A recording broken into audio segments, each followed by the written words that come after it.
ఆయన కృపను బట్టి, నరులకు ఆయన చేయు ఆశ్చర్య కార్యములను బట్టి వారు యెహోవాకు కృతజ్ఞతాస్తుతులు చెల్లించుదురుగాక.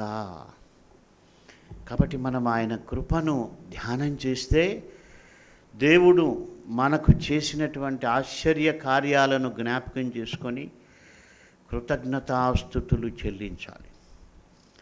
మనల్ని బ్రతికించినందుకు, కృప చూపించినందుకు, ఆపదల నుంచి, కష్టాల నుండి తప్పించినందుకు మనం కృతజ్ఞత చెల్లించి, మరి నూతన సంవత్సరంలో కూడా మనం ఆయన్ని ప్రతి ఉదయము ఆయన కృపను జ్ఞాపకం చేసుకునేవాడంట దావీదు, ప్రతి ఉదయం.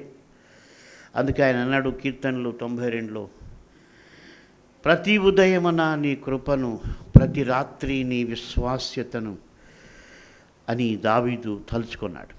దేవుని యొక్క కృపను ప్రతి ఉదయమున, ఎందుకంటే ఆయన కృప అంత గొప్పది.